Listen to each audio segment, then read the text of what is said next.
Mulai. Bismillahirrahmanirrahim. Assalamualaikum warahmatullahi wabarakatuh.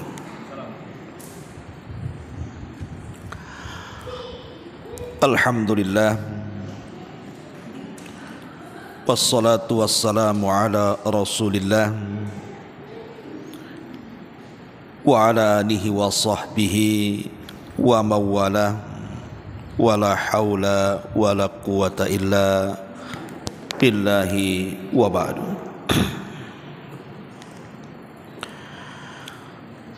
Alhamdulillah, segala puja dan puji hanya milik Allah subhanahu wa ta'ala.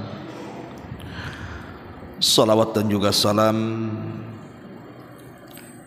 kita hadiahkan kepada Rasul kita Nabi besar Muhammad sallallahu alaihi wa ala alihi wasallam. Ma'asyiral muslimin muslimat yang dimuliakan Allah subhanahu wa ta'ala, tema yang kita akan bahas di pagi hari ini adalah tema yang sederhana dalam bentuk nasihat untuk kita semuanya tentang 20 dosa orang yang meninggalkan sholat.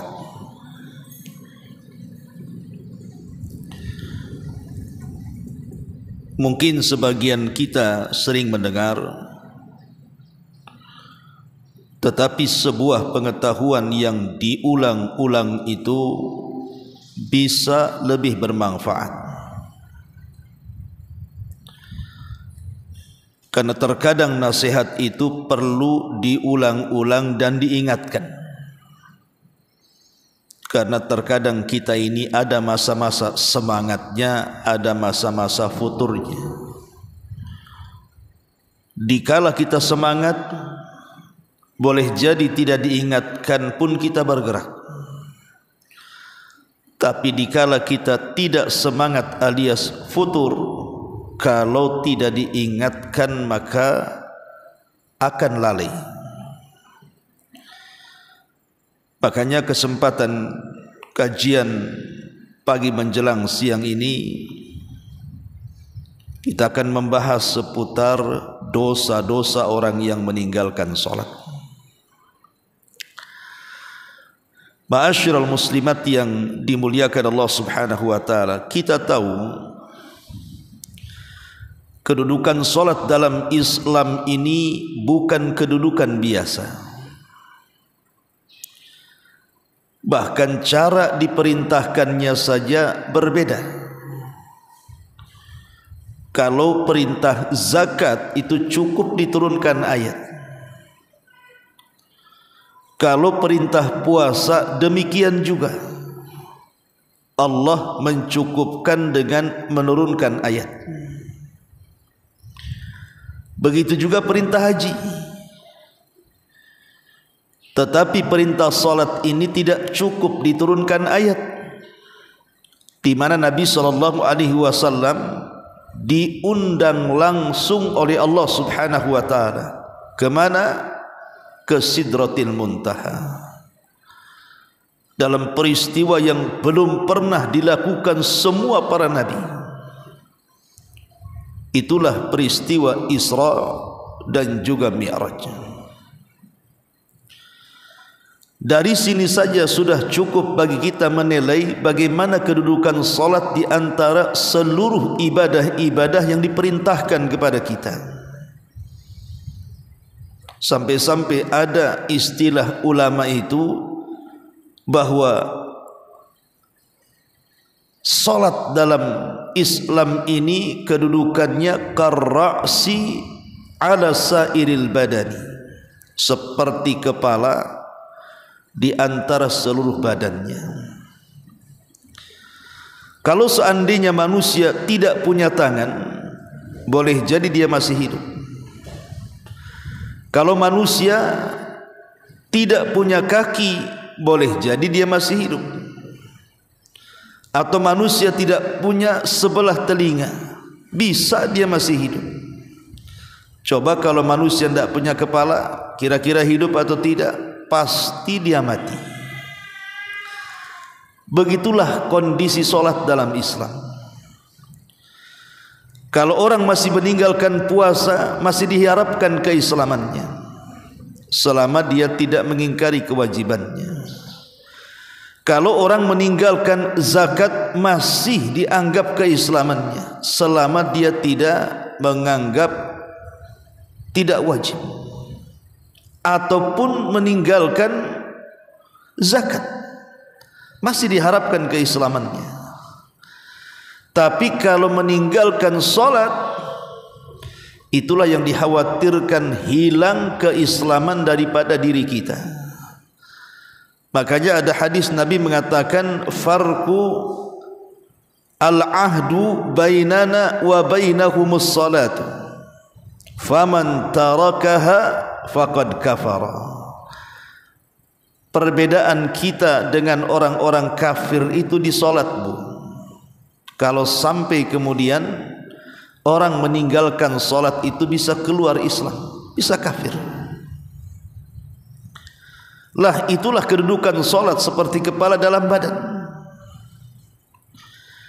Makanya solat ini sangat penting untuk kita lakukan. Dan jangan kemudian berpikir bahwa kalau seandainya kemudian kita tidak solat, Allah rugi, kalau kita solat Allah untung. Tidak, Allah itu tidak berhajat dengan kita. Satu dunia orang tidak solat, Allah tidak rugi. Ataupun satu dunia orang solat pun Allah tidak untung. Karena ada istilah para ulama, satu dunia manusia bermaksiat tidak mengurangi kekuasaan Allah, satu dunia orang beribadah pun tidak menambah kekuasaan Allah. Allah itu tidak berhajat dengan kita.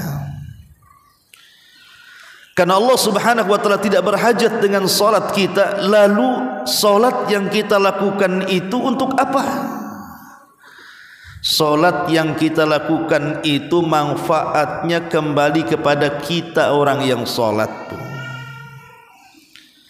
Jadi kalau ibu melaksanakan solat mulai dari zuhurnya, asarnya, maghribnya, isyanya, balik ke subuhnya, balik lagi ke zuhur, setiap hari seperti itu rutinitasnya, itu manfaatnya kembali kepada kita, bukan kembali kepada Allah subhanahu wa ta'ala. Yang untung ya kita, yang rugi juga kita. Ma'asyiral muslimat yang dimuliakan Allah subhanahu wa ta'ala, makanya kalau kita perhatikan di dalam Al-Quranul Karim, setiap kali Allah perintahkan kita solat, maka bahasa yang digunakan oleh Allah di dalam Al-Quran itu kalimat aqimu salata, dirikan solat. Bukan i'malus salah, kerjakan solat, if'alus salah, perbuat solat, tidak. Tetapi bahasa Quran itu selalu mengulang-ulang apabila Allah memerintahkan kita solat dengan kalimat aqimus salata, tegakkan solat. Lalu apa bedanya menegakkan solat dengan mengamalkan solat itu? Kalau mengerjakan solat itu yang penting sah saja. Terkadang asal-asalan solatnya yang penting sah, itu namanya mengerjakan. Tapi kalau mendirikan solat, tidak main-main dia dalam solatnya. Dia datangkan syarat-syaratnya dengan baik, dia datangkan rukun-rukunnya dengan baik, dia datangkan wajib-wajib solatnya, bahkan dia sempurnakan solatnya dengan yang sunnah-sunnahnya.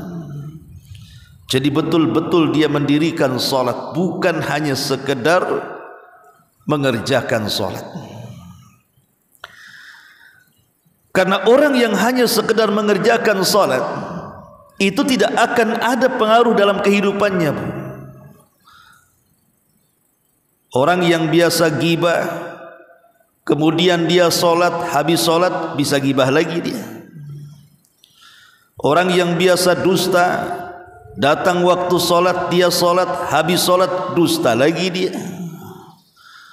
Orang yang biasa namimah, mengadu domba ke sana kemari di luar solat, kemudian datang waktu solat, kemudian dia solat, habis solat, gitu lagi dia. Kenapa maksiat yang harusnya tercegat dengan solat kok masih bisa dilakukan?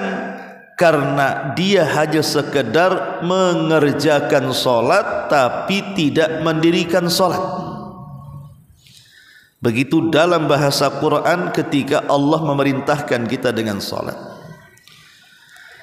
Karena kalau orang mendirikan solat dengan baik, dia datangkan syarat-syaratnya dengan baik, dia datangkan rukun-rukunnya, dia datangkan wajib-wajibnya, dia sempurnakan dengan sunnah-sunnahnya, maka solat yang dilakukannya itu berpengaruh dalam kehidupannya.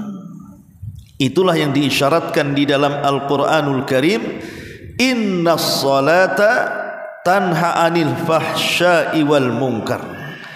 Sesungguhnya salat itu bisa mencegah perbuatan keji dan juga kemungkaran. Keji itu dosa yang dilakukan sembunyi-sembunyi dan dalam rumah. Mungkar itu dosa yang dilakukan terang-terangan di hadapan manusia. Bisa dihapuskan dengan salat, karena salat itu melahirkan akhlak. Itulah pentingnya kita mendirikan solat, bukan hanya sekedar solat, supaya selepas solat itu apa yang kita lakukan selama kita solat diterjemahkan dalam kehidupan kita. Jadi nilai-nilai solat itu ada pengaruh dalam kehidupannya. Umpamanya, kita tahu bahwa solat itu kan mengajarkan banyak hal kepada kita. Contoh, keikhlasan. Salat itu mengajarkan keikhlasan kepada kita. Karena para ulama membimbing kita ketika kita sedang salat dan mengucapkan takbiratul ihram, Allahu Akbar, berarti hanya Allah Subhanahu wa taala yang besar. Selain daripada Allah itu kecil. Sehingga apapun yang menyibukkan di luar solat jangan masuk ke dalam solat. Karena kita sedang berhadapan dengan Rabb yang maha besar, di luar solat dari dunianya, dari hartanya, dari pangkatnya, dari jabatannya, dari kenikmatan-kenikmatannya, itu kecil di hadapan Allah Subhanahu wa taala. Dari sini kita diajarkan ikhlas, bahwa saat kita mengarahkan kiblat kemudian takbiratul ihram, hanya Allah saja yang dituju. Sehingga ketika ini yang diterapkan, maka ketika solat dia tidak akan peduli apakah solatnya dibicarakan orang atau tidak, apakah solatnya dilihat orang atau tidak, apa solatnya didengar orang atau tidak. Dia tidak akan peduli, karena tujuan dia solat itu untuk Allah, bukan untuk manusia. Qul inna salati wa nusuki wa mahyaya wa mamati lillahi rabbil alamin. Katakan, sesungguhnya salatku, penyembelihanku, seluruh hidupku dan matiku kuserahkan kepada Allah Subhanahu wa taala, Rabb semesta alam. Jadi salat itu mengajarkan keikhlasan. Sehingga ketika orang selesai melaksanakan solat, kemudian dia keluar solat, maka amal-amal yang lain yang kita lakukan di luar solat juga terbawa dengan keikhlasan solat. Sehingga orang yang solat itu terjaga hatinya. Mau dipuji ya seperti itu hatinya, mau dicela ya seperti itu hatinya, mau diangkat ya seperti itu hatinya, mau direndahkan juga seperti itu hatinya. Itulah manfaat solat. Tapi kalau orang sampai meninggalkan solat, atau dia solat hanya sekedar cukup mengerjakan saja, maka belum teruji itu hatinya, Bu. Terkadang ada orang yang memuji dia, besar kepalanya, besar hidungnya, besar hatinya, ketika ada orang yang mencela dia, tiba-tiba menciut hatinya, merasa sedih, merasa bingung, merasa stres, itu belum ikhlas. Boleh jadi karena ketika dia menegakkan salat belum menegakkan yang sesungguhnya. Lahirlah sifat ikhlas. Ini yang pertama. Yang kedua, dari salat ini bisa saja terlahir sifat sabar. Karena salat kalau tidak sabar, pasti dia tidak tumanina. Makanya kenapa kata Nabi SAW, berapa banyak orang yang salat itu mereka tidak diangkat amalannya. Karena mereka ketika ruku tidak meluruskan rukunya, ketika sujud tidak meluruskan sujudnya. Dengan kata lain, solatnya itu tergesa-gesa, terburu-buru. Dan itu banyak dilakukan oleh masyarakat kita ini. Terkadang kita juga suka melakukannya tanpa sadar, kan Bu? Melakukan solat yang disebut dengan solat kilat khusus, yang dibaca inna a'tayna dengan kulhu saja. Okelah kalau seandainya solat itu dibaca dengan sangat pendek, tidak ada masalah. Yang jadi masalah itu adalah gerakan-gerakan dan bacaan, terkadang sekilat-kilatnya. Belum tumakninah rukunya sudah i'tidal, belum tumakninah i'tidal sudah sujud, belum tumakninah sujud sudah duduk di antara dua sujud. Akhirnya solat pun seperti ayam lapar yang ibu kasih beras. Seperti itu akhirnya solatnya. Tapi kalau seandainya kemudian ibu solat tumaknina, yang dikejar bukan rakaat tapi pahala, maka disinilah kita dilatih kesabaran. Sabar saat berdiri, kalau belum selesai baca jangan ruku. Sabar saat ruku, kalau belum lurus punggung jangan i'tidal, dan begitu seterusnya. Lah kalau seandainya kemudian solat ini melahirkan kesabaran, maka orang yang selesai solat kemudian dia hidup di masyarakat, saya yakin orang ini kalau ketika solatnya mendirikan bukan hanya sekedar mengerjakan, maka dia akan menjadi orang yang sabar. Digibah tetangganya sabar, tidak perlu membalas. Dicaci maki tetangganya sabar, justru malah memaafkannya. Asik sebenarnya orang yang sabar itu. Tapi sedikit orang-orang yang memiliki akhlak ini. Kemudian yang ketiga, terkadang solat ini melahirkan tawadhu, melahirkan kerendah hatian dan kerendah dirian. Karena saat posisi solat kan, perhatikan Bu, dalam badan kita ini kan ada kepala Bu. Kepala itu anggota badan termahal pada anggota badan manusia.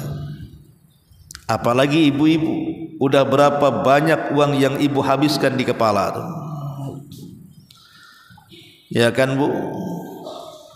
Apalagi zaman sekarang lagi demam skincare. Kena yang asli mulus, kena yang palsu butek jadinya. Tapi dah berapa banyak tuh uang dihabiskan di kepala tuh. Artinya kan kepala itu terhormat.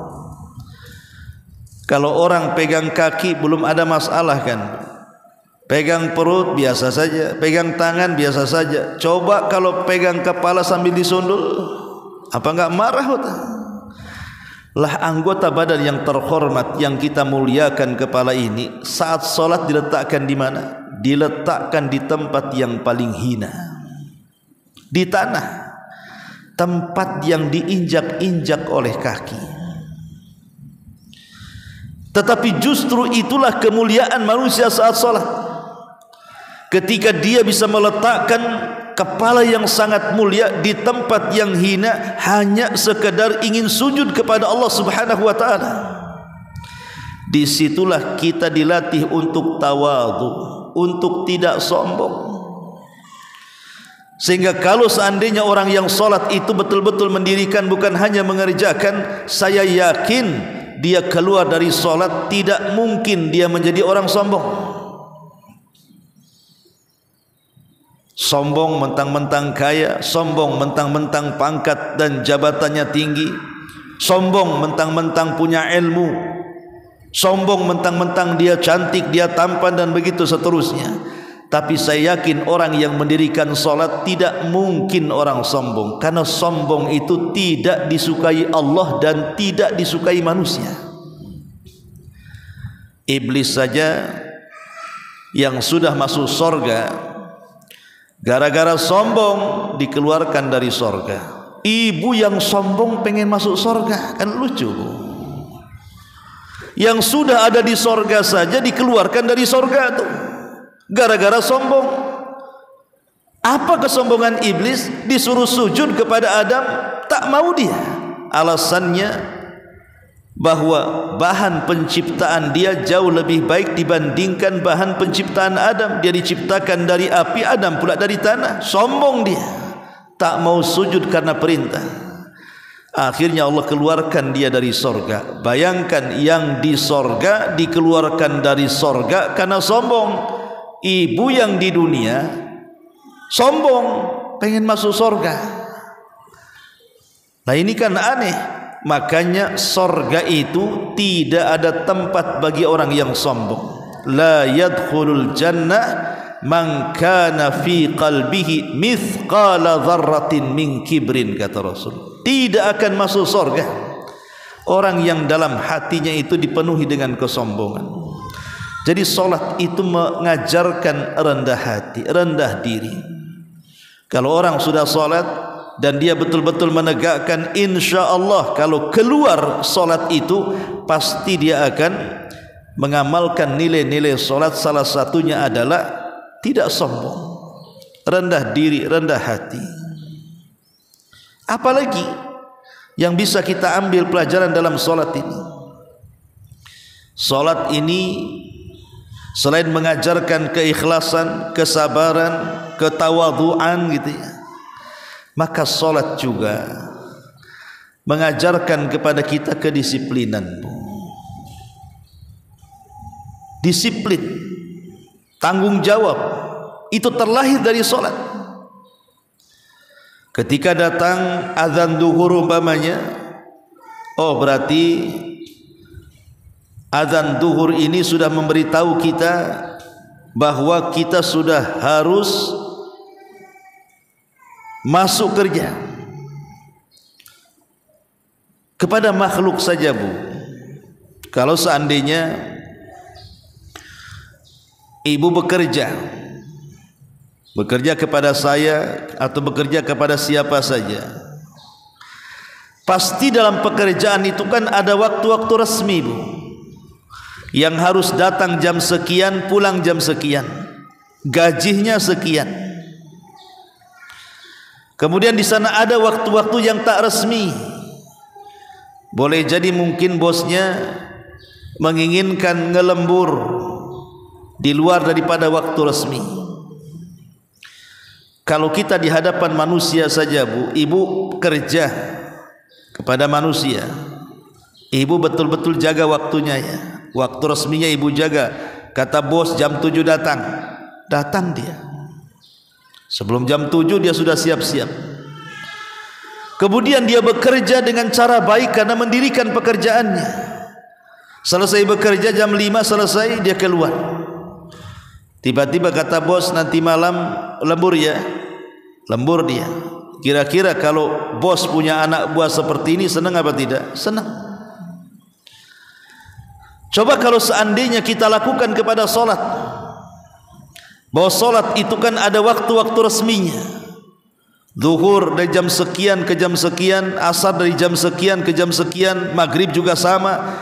Kalau seandainya ketika datang waktu solat langsung kita solat, dan kita berusaha mendirikan solat, kemudian di luar waktu resmi umpamanya adalah solat-solat sunnah dia pun kerjakan, kira-kira Allah senang? Senang, Bu, karena melihat kita ini disiplin.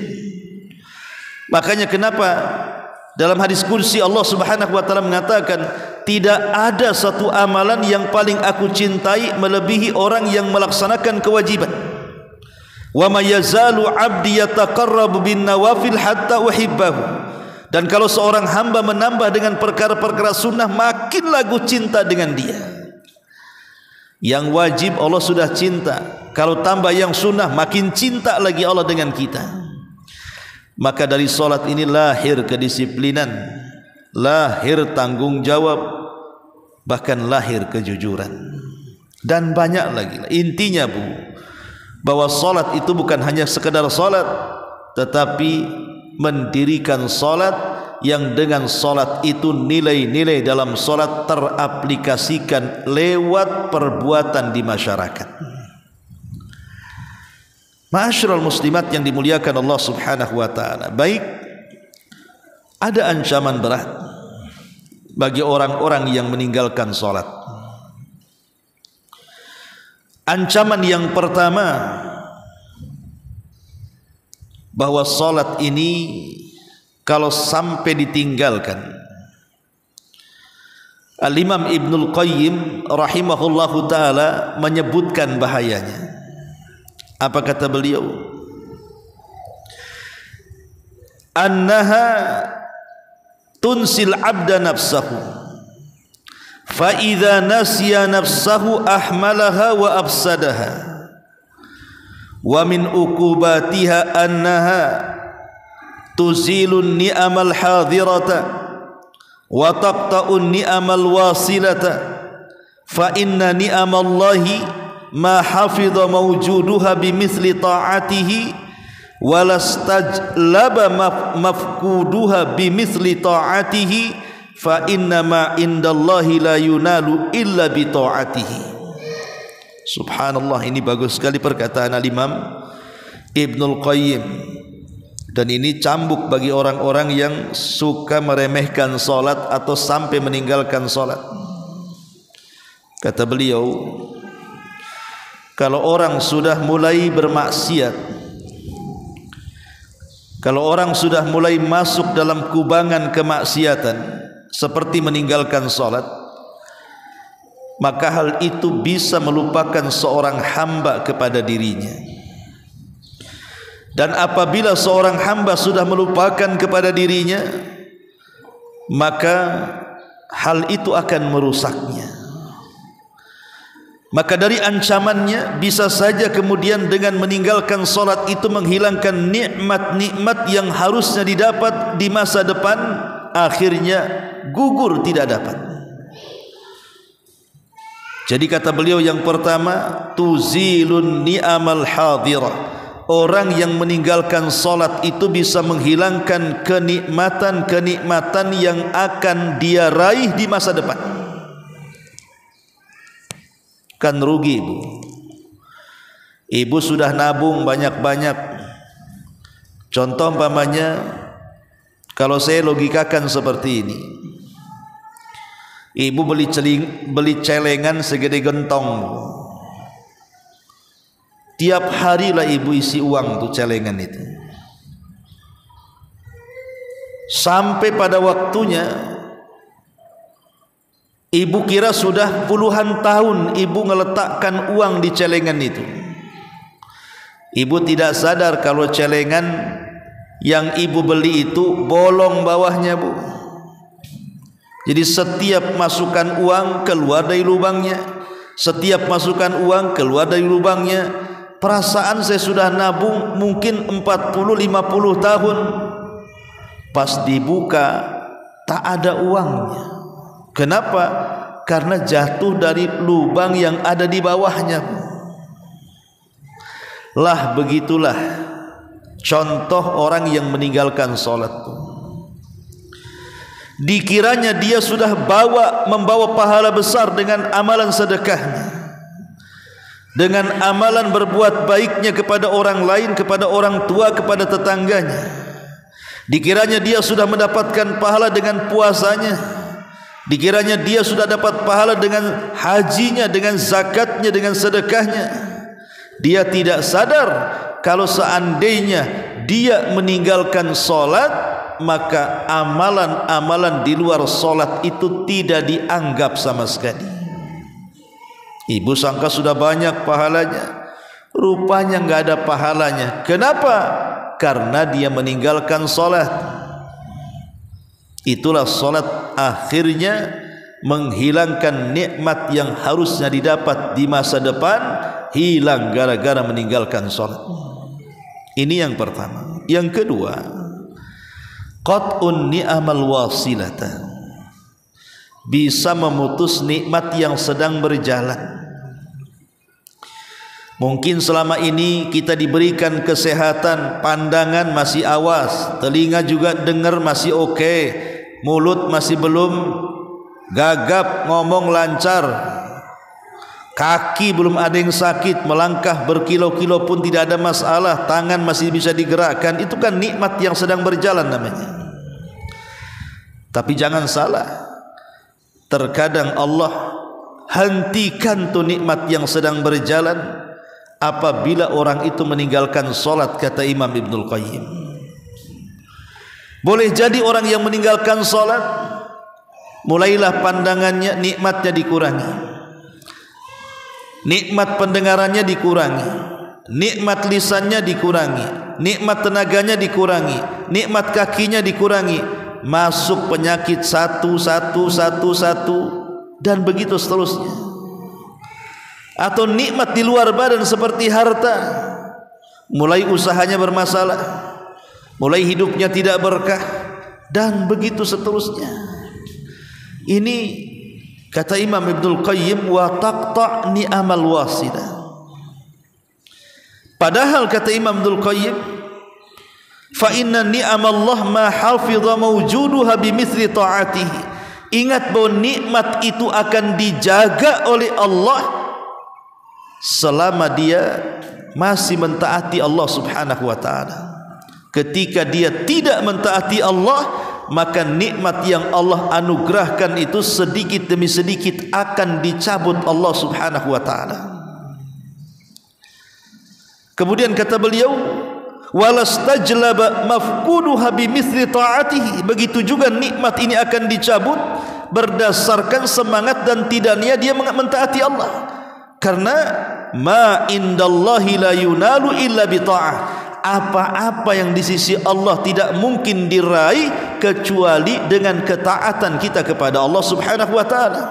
Semakin kita taat kepada Allah, maka semakin Allah memberikan banyak nikmat kepada kita. Ini yang pertama, Bu ya. Di antara ukubat orang-orang yang meninggalkan salat itu, maka akan dicabut nikmat yang akan datang, bahkan akan diputus nikmat yang sedang berjalan. Ini yang pertama. Yang kedua, yuhbitu amalahu. Faqad jaa al-wa'idu syadidu liman yatruk salat al-asri muta'ammidan min ghairi udrin hatta yakhruja an waqtiha. Yang kedua, bisa saja orang yang meninggalkan salat itu, Bu, menggugurkan amalannya. Dan ini sebuah ancaman berat kata ulama. Contoh orang yang meninggalkan salat asar secara sengaja tanpa uzur, kata Nabi SAW, man taraka salatal asri muta'ammidan hatta yafutahu faqad uhbita amaluhu. Siapa yang meninggalkan salat asar secara sengaja sampai hilang waktunya, maka amalannya akan digugurkan. Rugi kan? Orang yang meninggalkan salat bisa menggugurkan amalannya. Betapa banyak orang-orang yang sudah lelah letih dia melakukan banyak amalan, tiba-tiba amalan itu tidak dianggap di hadapan Allah gara-gara dia meninggalkan salat. Lihat hadis tentang amalan yang pertama kali dihisab di hadapan Allah. Apa kata Rasul? Fa in saluhat salatuhu saluha sairu amalihi, fa in fasadat salatuhu fasada sairu amalihi. Kalau baik solatnya maka dianggap baik semua amalnya, tapi kalau buruk solatnya maka dianggap buruk semua amalannya. Makanya kadang-kadang saya heran, Bu. Ada orang yang tidak perhatian dengan solat tapi memperhatikan ibadah di luar daripada solat. Contoh umpamanya kalau datang bulan Ramadan, ada orang yang puasa, Bu, mati-matian dia lapar, dia tahan tuh perutnya walaupun terlilit dengan rasa lapar karena tidak boleh makan. Dia tahan tenggorokannya walaupun harus tercekik dengan hausnya karena dia tahan minumannya. Dia tahan syahwatnya loh, dari terbit fajar sampai terbenam matahari. Dia bisa tuh melaksanakan puasa. Rupanya dia tidak sholat, hanya puasa saja. Kan banyak di bulan Ramadan itu yang preman-preman aja puasa, ibu ya. Ibu-ibu yang tidak pernah sholat aja puasa tuh. Loh, kok bisa dia berpuasa padahal ibadah puasa itu lebih berat dibandingkan sholat kan? Kalau sholat itu kan hanya bisa beberapa menit saja sesuai dengan durasi. Durasi pun kita yang atur. Panjang lam yakunil, pendek kasih kulhu, kan kita yang atur, Bu. Ya. Tapi puasa itu kan tidak bisa kita atur volumenya. Sampai duhur saja tidak bisa. Sampai asar saja tidak boleh. Saya sudah lapar harus buka. Oh, tak boleh, karena ada waktu kapan berhenti, kapan dia buka. Tapi bisa dia melaksanakan puasa, tidak bisa pula dia melaksanakan sholat. Dia tidak sadar bahwa puasa yang ia lakukan dengan menahan laparnya, hausnya, syahwatnya tidak berguna di hadapan Allah kalau dia meninggalkan sholat. Lah ini yang tidak dipahami di masyarakat.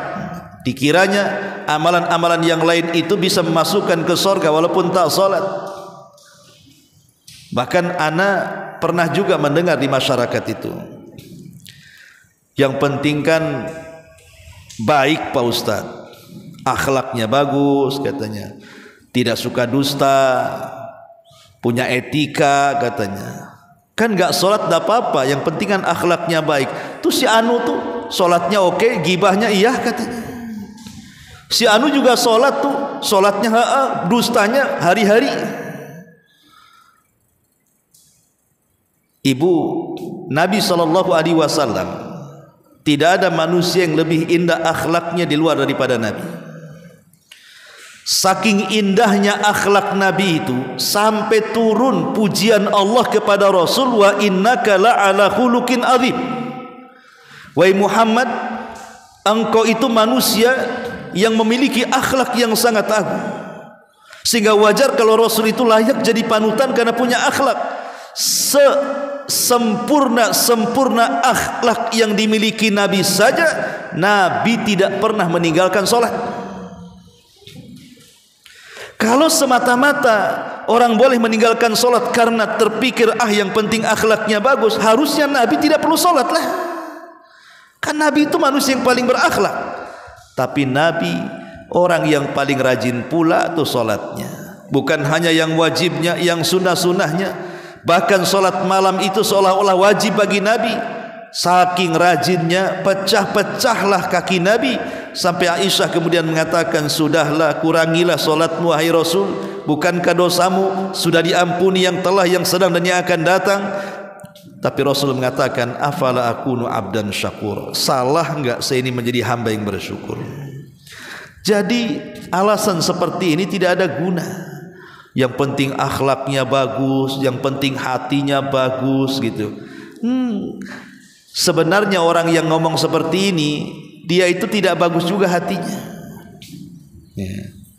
Orang yang ngomong seperti ini tidak bagus akhlaknya. Sebab kalau dia tidak melaksanakan hak dengan Allah, secara otomatis dia tidak akan mampu melaksanakan hak-hak sesama hamba Allah. Itu memang sudah matematika 1 tambah 1 2 tuh. Sama Allah saja dia membangkang, apalagi sama manusia. Jadi ini yang kedua. Yang ketiga, la yaqbalu du'a'uhu fal asi fal ma'asi min mawani ijabati du'ai la yaqbalu du'a'ah, doanya tidak akan diterima. Karena maksiat itu salah satunya meninggalkan salat, itu salah satu larangan-larangan yang menjadikan doa kita itu tidak akan diijabah. Jadi orang yang meninggalkan salat tidak akan diterima doanya. Dulu di zaman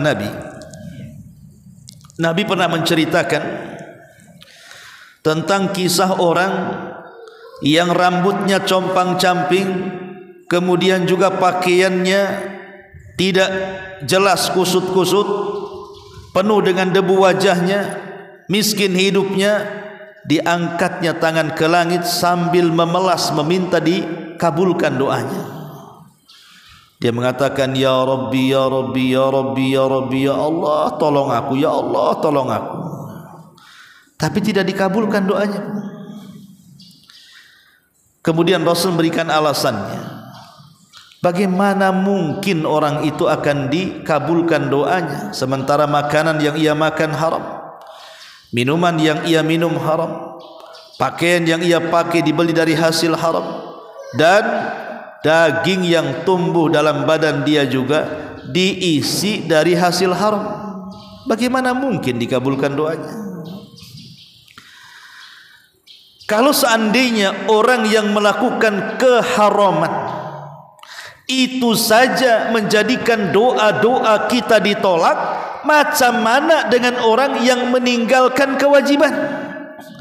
Padahal orang yang meninggalkan kewajiban lebih besar dosanya dibandingkan orang yang terjerumus kepada keharaman. Dengan kata lain, orang yang korupsi lebih rendah dosanya dibandingkan orang yang meninggalkan solat. Orang yang mencuri lebih ringan dosanya dibandingkan orang yang meninggalkan solat. Kalau orang yang mencuri, hasil curinya dia makan, dia belikan pakaian, dia belikan minuman, itu doa-doanya ditolak, maka orang yang meninggalkan yang wajib lebih ditolak lagi. Begitu maksudnya. Maka jangan meninggalkan sholat, nanti doa-doa kita terhalang dengan itu. Ini yang ketiga. Yang keempat, yang keempat, salat, bahaya salat ini, yatabarra'ullahu minhu, Allah akan berlepas diri dari orang yang meninggalkan salat. Bahasa kita tidak diopen lagi, tidak diperhatikan lagi. Ibu saja tidak diperhatikan suami, stres kan Bu? Bang minta uang, diam aja suaminya. Udah sebulan tuh diminta uang, diam saja. Pokoknya setiap datang suami nggak ngajak ngomong, nggak ngajak ngobrol, nggak mau tidur di kasur sama-sama, malah tidur pula di ruang tengah. Enggak memberikan uang untuk beli beras kayak beli.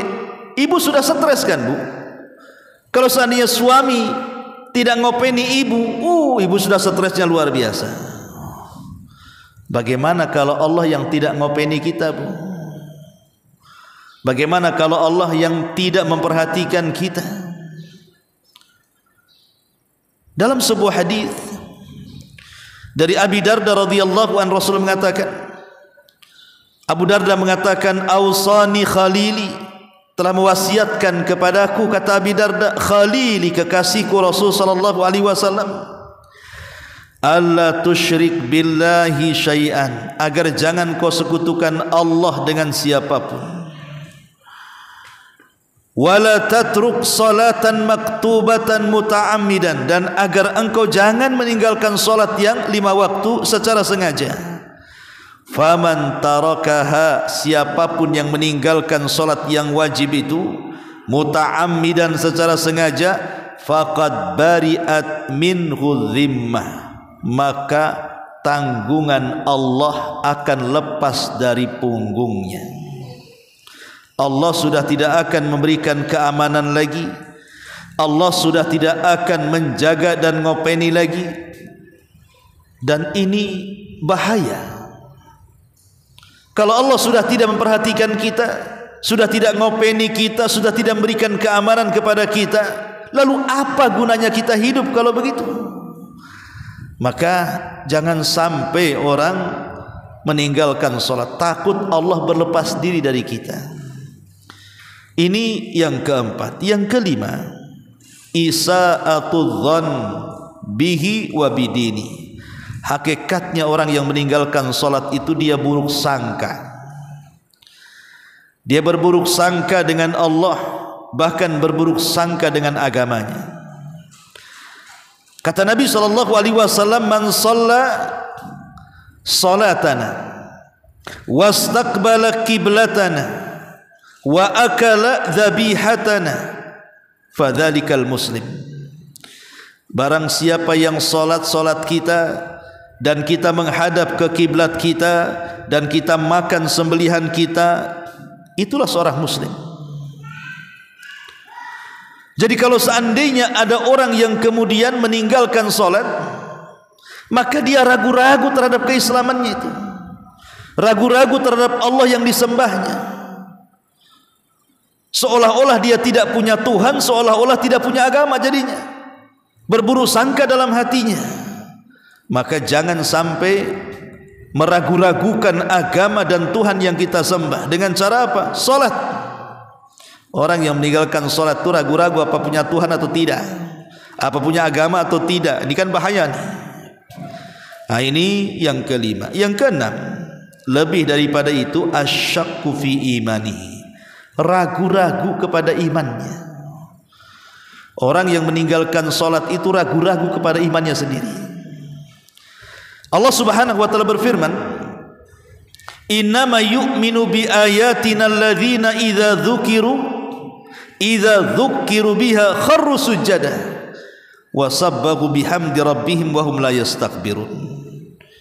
Hanya saja orang-orang yang beriman dengan ayat-ayat kami, apabila diingatkan dengan ayat-ayat itu mereka langsung tersungkur sujud.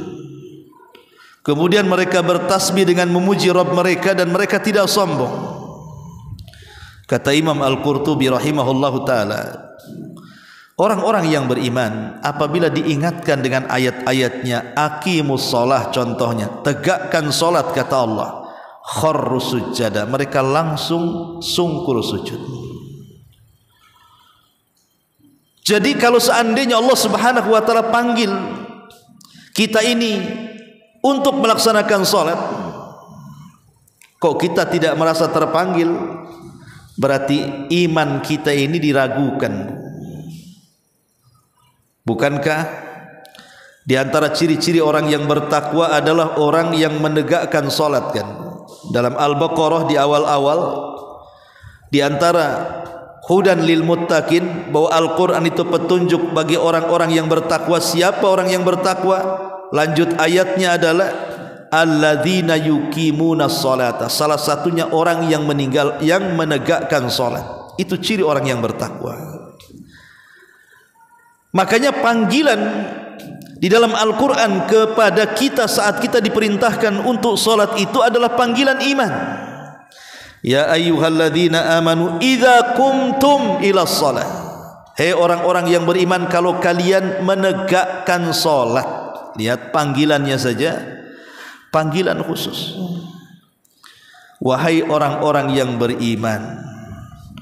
Berarti siapa yang terpanggil dengan ini merasa dia orang mukmin, kok tidak terpanggil, ragu-ragu dia dengan imannya itu, karena tidak menjalankan panggilan. Karena orang yang seperti ini hakikatnya orang yang tidak tunduk dengan Allah Subhanahu wa taala. Boleh jadi kita katakan, yang sering saya katakan, itu mukmin budak namanya, Bu. Dipanggil kok tidak mau sholat. Kayak gitu kan, Bu. Saya contohkan, kalau seandainya ada jual gorengan lewat di depan ibu, anggaplah jual bakwan. Ibu panggil-panggil, bakwan, bakwan. Gak mau dengar dia. Kita katakan apa? Oh, dasar tukang bakwan budak, kan begitu ya. Ini ibu dipanggil sama Allah. Ya ayyuhalladzina amanu, hai orang-orang yang beriman, idza qumtum ila shalah. Kalau kalian menegakkan salat kemudian bla bla bla suruh wudu, kan begitu. Kita dipanggil dengan iman.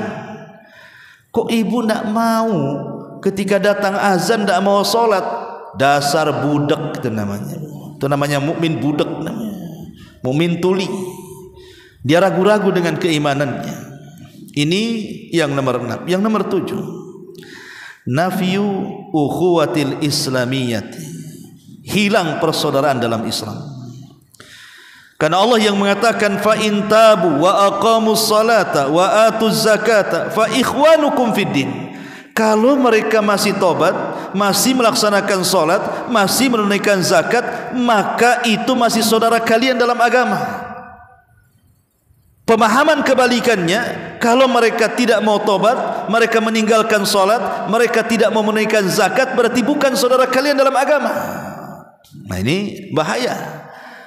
Ya, orang yang tidak solat itu hilang ukhuwahnya, persaudaraan dalam Islamnya hilang.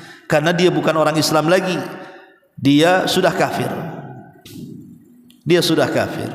Herannya Bu di masyarakat kan Bu, KTP-nya Islam, KTP-nya jelas nama si anu, agama Islam kan itu. Itu kalau kita kafirkan marah Bu. Oh enggak, saya Muslim kan itu. Kok bisa kamu kafirkan saya? Iya, karena kau tak solat. Solat itu menjadikan seseorang tetap di atas Islam. Kalau kamu meninggalkan solat, kau bisa kafir. Ini yang kadang-kadang di masyarakat belum paham. Dia pikir kalau sudah KTP-nya Islam dari mulai lahir sampai mati masuk surga. Enggak gitu. Terkadang ada perkara-perkara itu yang membatalkan Islam. Salah satunya meninggalkan solat. Ya. Ini yang ke-7. Yang ke-8, ya'khuduhullahu bitadarruji. Fakullama adnaba zadahullahu min ni'amihi wa ansahu taubah fayudnihi minal adhab qalilan qalilan thumma yusibuhu alaihi sabban fala yanju. Terkadang orang yang meninggalkan salat itu sengaja Allah berikan tadarruj, istidraj. Karena setiap kali orang itu melakukan dosa, Allah akan tambah nikmatnya. Ketika Allah tambah nikmatnya, Allah lupakan dari taubatnya. Tapi dia tidak sadar, dia sedang didekatkan dengan azabnya sedikit demi sedikit, sampai pada waktunya azab itu akan menimpanya dan dia tidak akan selamat. Ini yang ke-8. Allah akan membiarkan dengan cara istidraj. Apa itu istidraj? Setiap orang ini melakukan dosa seperti meninggalkan sholat, justru nikmatnya tambah. Ketika nikmatnya tambah, dilupakan dari tobat. Ketika dilupakan dari tobat, didekatkan dengan azab. Ketika didekatkan dengan azab tanpa sadar, sekonyong-konyong datang azab Allah dan dia tidak selamat. Karena ada bahasa di masyarakat, buat apa aku sholat? Tetangga tak sholat mau usahanya lancar jaya. Buat apa aku sholat? Tetangga sebelah tuh sehat-sehat saja, katanya. Tak ada pun penyakit. Buat apa aku sholat? Si fulan makin kaya, rumahnya makin mewah, mobilnya makin bagus, tanahnya makin luas umpamanya kan. Itulah kadang-kadang setan ngasih was-was. Ah kalau gitu tak sholatlah kayak dia biar kaya. Mulai setan masuk. Dia tidak sadar bahwa orang yang tidak sholat tapi makin kemudian banyak nikmatnya, itu sedang diuji oleh Allah dengan istidraj itu. Karena istidraj itu artinya Allah memberikan nikmat kepada hambanya di atas kemaksiatan yang disukainya, sampai pada waktunya Allah subhanahu wa ta'ala mengulur-ngulur waktu, akhirnya Allah kirimkan azab dan dia tidak mungkin selamat dari azab itu. Hatta idza farihu bima utu, akhadnahum baghtah, kata Allah. Ketika mereka bahagia dengan kenikmatan di atas kemaksiatan, mereka lupa Allah, tiba-tiba datang bencana kepada mereka. Berapa banyak, Bu, orang-orang yang kemudian tertimpa musibah seperti banjir, tsunami, gempa, menghabiskan segalanya. Rumah yang sangat mewah, yang sangat megah, hitungan detik ludes, habis karena gempa, habis karena tsunami, habis karena kebakaran. Jadi kenikmatan dunia ini sifatnya fana, tapi kenikmatan akhirat itu sifatnya berkelangsungan atau berkelanjutan atau berkekekalan di situ. Jangan hanya mengejar nikmat sedikit melupakan nikmat yang banyak. Jangan mengejar nikmat yang terputus sementara meninggalkan nikmat yang tak terbatas. Terkadang orang itu terlupakan dengan istidraj ini, Bu. Maka orang yang meninggalkan sholat kalau dia diberikan nikmat, hati-hati. Harusnya kita introspeksi, ini seandainya nih, Bu, saya ini maksiat banyak, tapi kok usaha lancar, jangan-jangan begitu, Bu. Ya harusnya. Kok saya maksiat tapi usaha lancar, ada apa ini? Ya. Harusnya orang bertanya, ini enggak. Oh, karena Allah lagi senang sama saya, makanya Allah kasih banyak harta kepada saya. Kemarin seret Allah tidak senang katanya. Bukan. Allah itu ketika memberikan harta bukan tanda Allah senang. Sebagaimana Allah itu ketika mencegat harta bukan berarti Allah benci, tidak. Karena yang namanya harta itu bersyirikat kepada orang yang Allah cintai dan kepada Allah yang benci. Orang kafir saja diberikan harta, apakah Allah senang dengan orang kafir? Tidak, karena itu bukan tandanya. Tanda orang dicintai Allah itu ketika dia mendekatkan diri kepada dengan salat, salah satunya. Kemudian yang nomor 9, orang yang meninggalkan salat itu akan diberikan al-ma'isyah dhank. Ma'isyatan dhanka. Ma'isyah artinya kehidupan yang sempit, bahkan su'ul khatimati, bahkan boleh jadi diakhiri dengan buruk akhir kehidupan dia. Di dalam Al-Quran Allah mengatakan, faman a'rada an dzikri fa inna lahu ma'isyatan dhanka. Barang siapa yang berpaling dari peringatanku, dari berzikir kepadaku, maka Allah akan berikan kehidupan yang sangat sempit. Inilah faedah yang sesungguhnya. Kenapa, Bu, saya, ibu atau siapapun diperintahkan untuk sholat? Faedah yang paling besar apa sholat itu sih? Di sini jawabannya. Kenapa saya harus sholat? Kenapa ibu harus sholat? Kenapa orang Islam harus sholat? Supaya kita dapat ketenangan, supaya kita hidupnya tenang. Orang yang tidak sholat itu tidak akan dapat ketenangan. Inilah tujuan hidup manusia itu, ingin tenang, ingin bahagia. Lah sholat ini adalah faktor terbesar orang itu bisa tenang dan bisa bahagia. Terkadang di masyarakat ini ada orang-orang yang dipermainkan perasaannya, kan, Bu. Enggak diapa-apain, tapi perasaannya dipermainkan oleh perasaan sendiri, akhirnya stres. Contoh, kok tetangga bisa beli mobil ya, demam dia, padahal gak diapa-apain itu sama tetangganya, tiba-tiba dia demam. Kok bisa ya? Lain kalau dipukul sama tetangganya, kan, Bu. Tetangga ini hanya beli mobil, gak ngapa-ngapain dia, kok bisa dia demam? Itulah kadang-kadang hati kita ini dipermainkan perasaan kita oleh kita sendiri.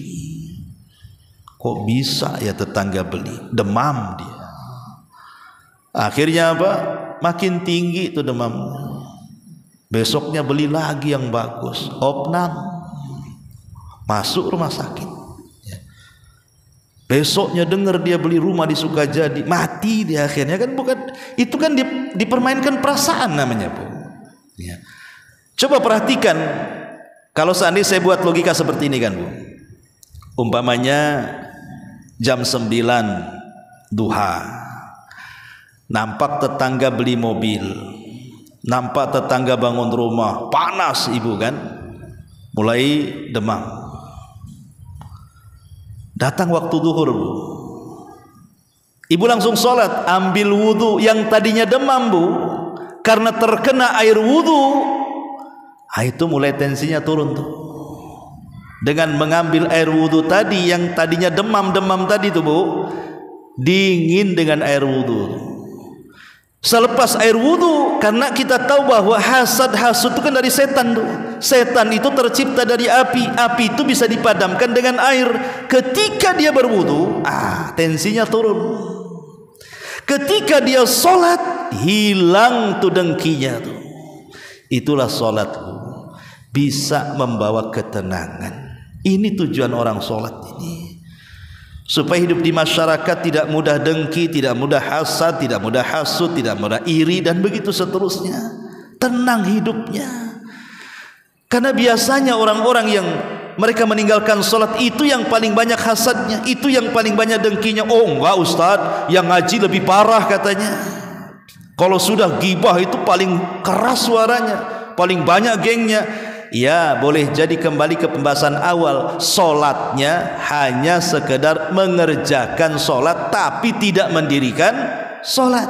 Kan tadi saya katakan bahasa Quran, aqimus sholat, dirikan sholat, bukan i'malu sholat, kerjakan sholat. Karena mengerjakan itu bisa asal-asalan, tapi mendirikan sholat itu sungguhan, melahirkan nilai-nilai sholat di luar daripada sholat. Ini penting ya. Kalau orang meninggalkan sholat, sempit tuh hatinya. Kemudian yang nomor 10, al-khasaratu wan nadam. Bisa saja orang yang meninggalkan sholat itu mendapatkan kerugian dan penyesalan. Kapan? Boleh jadi di dunia dia tidak menyesal, tapi di akhirat. Begini Bu, orang yang yakin adanya kehidupan setelah kematian itu masih lebih untung dibandingkan orang yang tidak yakin adanya kehidupan setelah kematian. Anggaplah contoh, saya sholat dengan harapan saya masuk surga, kemudian saya mati, rupanya setelah mati tidak ada kehidupan setelah kematian. Ya lewat begitu saja. Kira-kira rugi tidak? Tidak rugi. Yang satunya, aku tidak sholat, aku enggak yakin adanya kehidupan setelah kematian. Tahu-tahu enggak sholat mati, rupanya ada kehidupan setelah kematian. Apa enggak bankrupt dia? Ya, itu yang harus tanamkan. Makanya jangan sampai kemudian kita terpikir bahwa kan kadang-kadang setan ini masuk ke dalam dada kita. Jangan-jangan akhirat ini ada atau enggak sih sebenarnya? Kita katakan ada, walaupun setelah mati enggak ada ruginya sebenarnya. Daripada kita meyakini akhirat tidak ada, kemudian kita habiskan dengan kemaksiatan, setelah mati rupanya akhirat ada, matilah dia ya. Makanya jangan sampai kemudian kita ini terkena khasarah, terkena nadam, kerugian ataupun penyesalan, tidak di dunia, di akhirat. Kemudian yang nomor 11, la yastati'as sujud fil akhirah. Orang yang tidak pernah sholat di dunia, maka dia tidak akan bisa sujud di akhirat. Ketika Allah mengatakan yauma yukshafu an sakin wa yud'auna ila sujudi fala yastati'un, ketika Allah merintahkan, ketika Allah menampakkan dirinya, menampakkan betisnya, maka semua orang-orang yang beriman sujud.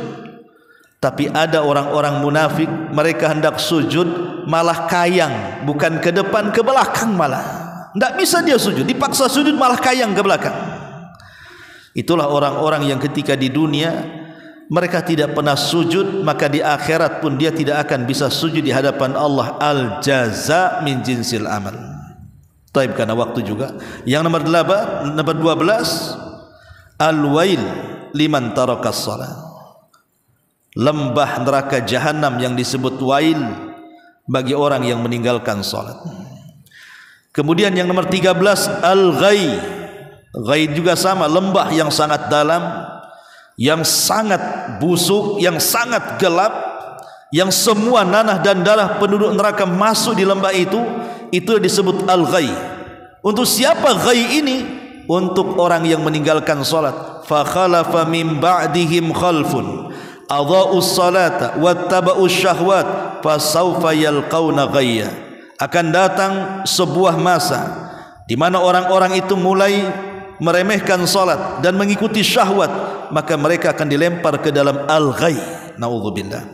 Kemudian yang ke-14, iqab alladhi ya'tamidun nauma anis salati mukhib. Balasan bagi orang-orang yang sengaja meninggalkan salat dengan tidur, itu sangat menakutkan nanti pada hari kiamat dalam peristiwa adab kubur. Ada orang yang terlentang, kemudian di sampingnya ada orang berdiri membawa batu. Kemudian batu dibentur-benturkan di kepalanya sampai hancur. Kemudian orang ini pergi mencari batu yang lainnya. Tiba-tiba setelah dapat batu datang lagi, kepalanya sudah balik semula. Kemudian dihancurkan dengan batu yang ditemukannya yang kedua. Kemudian setelah remuk kepalanya, dia cari batu lagi. Seperti itu saja. Rasul yang melihat kondisi seperti ini bingung. Alangkah dahsyatnya siksa orang itu, wahai Jibril. Mahadan, apa yang terjadi wahai Jibril? Maka Jibril mengatakan, innahu, sesungguhnya orang itu dia tidur saat waktu sholat. Harusnya dia sholat, sengaja pula dia tidur supaya dia meninggalkan sholat. Lihat bagaimana hukuman di alam kubur. Kemudian yang nomor 15, ghadabullah wa maqtuh. Dia akan mendapatkan murka Allah dan juga kemarahannya. Kata Rasul, man taraka shalah laqiyallah wa huwa alaihi ghadban. Siapapun yang meninggalkan salat, maka dia berjumpa dengan Allah, Allah murka dengan dia. Yang nomor 16, al-hasyru ma'al mujrimin. Akan dikumpulkan orang-orang yang meninggalkan salat bersama orang-orang yang berdosa. Akan dikumpulkan bersama Fir'aun, akan dikumpulkan bersama Qarun, akan dikumpulkan bersama Haman, akan dikumpulkan bersama Ubay ibn Khalaf. Naudzubillah. Yang nomor 17, mereka akan dikumpulkan bersama orang-orang yang sesama tidak salat dan dimasukkan ke neraka khusus namanya Saqar. Allah mengatakan, ma salakakum fi Saqar. Kenapa kalian bisa masuk ke neraka Saqar?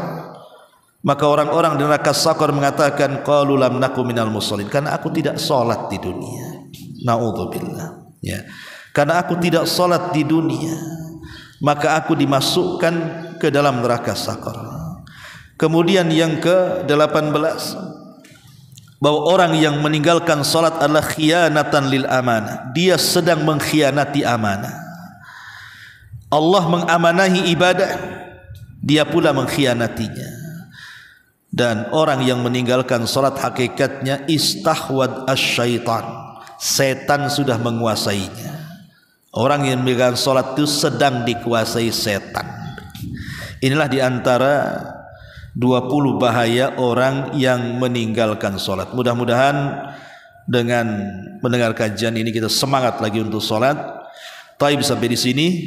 Bagi ibu-ibu yang mau bertanya silahkan. Kalau tidak ada kita tutup.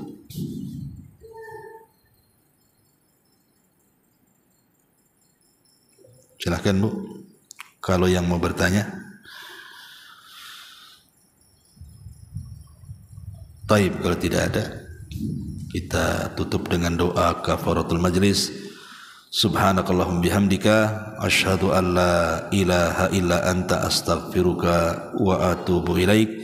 Allahu ta'ala alam. Assalamualaikum warahmatullahi wabarakatuh.